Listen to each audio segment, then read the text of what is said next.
நீதிமொழிகள் 23ஆம் அதிகாரம். நீ ஒரு அதிபதியோடே போஜனம் பண்ண உட்கார்ந்தால் உனக்கு முன்பாக இருக்கிறதை நன்றாய் கவனித்துப் பார். நீ போஜன பிரியனாயிருந்தால் உன் தொண்டையிலே கத்தியை வை.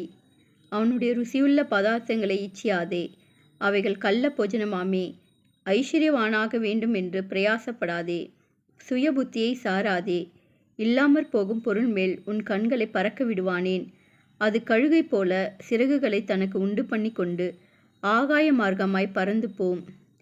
வன்கண்ணனுடைய ஆகாரத்தை புசியாதே, அவனுடைய ருசியுள்ள பதார்த்தங்களை இச்சியாதே.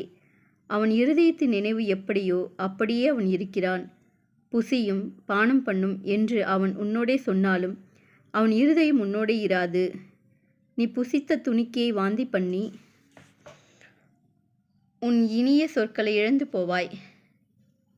மூடனுடைய செவிகள் கேட்க பேசாதே, அவன் வார்த்தைகளின் ஞானத்தை அசட்டை பண்ணுவான். பூர்வ எல்லை குறியை மாற்றாதே, திக்கற்ற பிள்ளைகளுடைய நிலங்களை அபகரித்து கொள்ளாதே. அவர்களுடைய மீட்பர் வல்லவர், அவர் உன்னுடனே அவர்களுக்காக வழக்காடுவார். உன் இருதயத்தை புத்திமதிக்கும் உன் செவிகளை அறிவின் வார்த்தைகளுக்கும் சாய்ப்பாயாக. பிள்ளையை தண்டியாமல் விடாதே, அவனை பிரம்பினால் அடித்தால் அவன் சாகான். நீ பிரம்பினால் அவனை அடிக்கிறதினால் பாதாளத்துக்கு அவன் ஆத்துமாவை தப்புவிப்பாயே. என் மகனே, உன் இருதயம் ஞானமுள்ளதாயிருந்தால் என்னிலே என் இருதயம் மகிழும். உன் உதடுகள் செம்மையானவைகளை பேசினால் என் உள்ளந்திரியர்கள் மகிழும். உன் மனதை பாவிகள் மேல் பொறாமை கொள்ள விடாதே.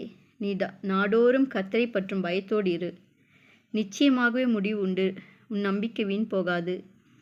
என் மகனே, நீ செவி கொடுத்து ஞானமடைந்து உன் இருதயத்தை நல் வழியிலே நடத்து. மதுபான பிரியரியம் மாம்ச பெரித்தீனிக்காரரியம் சேராதே. குடியனும் போஜன பிரியனும் தரித்திரர் ஆவார்கள். தூக்கம் கந்தையை உடுத்துவிக்கும். உன்னை பெற்ற தகப்பனுக்கு செவி கொடு. உன் தாய் வயது சென்றவள் ஆகும்போது அவளை அசட்டை பண்ணாதே. சத்தியத்தை வாங்கு, அதை விற்காதே. அப்படியே ஞானத்தையும் உபதேசத்தையும் புத்தியையும் வாங்கு. நீதிமானுடைய தகப்பன் மிகவும் களி கூறுவான். ஞானமுள்ள பிள்ளையை பெற்றவன் அவனால் மகிழ்வான். உன் தகப்பனும் உன் தாயும் சந்தோஷப்படுவார்கள், உன்னை பெற்றவள் மகிழ்வாள். என் மகனே, உன் இருதயத்தை எனக்கு தா, உன் கண்கள் என் வழிகளை நோக்குவதாக. வேசி ஆழமான படுகுழி, இடுக்கமான கிணறு, பரஸ்திரீ இடுக்கமான கிணறு. அவள் கொள்ளைக்காரனைப் போல் பதிவிருந்து மனுஷருக்குள்ளே பாதகரை பெருக பண்ணுகிறாள். ஐயோ, யாருக்கு வேதனை, யாருக்கு துக்கம், யாருக்கு சண்டைகள், யாருக்கு புலம்பல், யாருக்கு காரணமில்லாத காயங்கள், யாருக்கு இரத்தம் கலங்கின கண்கள். மதுபானம் இருக்கும் இடத்திலே தங்கி தரிப்பவர்களுக்கும் கலப்புள்ள சாராயத்தை நாடுகிறவர்களுக்கும் தானே. மதுபானம் இரத்த வருணமாயிருந்து பாத்திரத்தில் பளபளப்பாய் தோன்றும் போது நீ அதை பாராதே. அது மெதுவாயிறங்கும், முடிவிலே அது பாம்பை போல் கடிக்கும், விரியனை போல் தீண்டும். உன் கண்கள் பரஸ்திரீகளை நோக்கும், உன் உள்ளம் தாறுமாறானவைகளை பேசும். நீ நடுக்கடலிலே சயனித்திருக்கிறவனைப் போலவும் பாய்மரத்தட்டிலே படுத்திருக்கிறவனைப் போலவும் இருப்பாய்.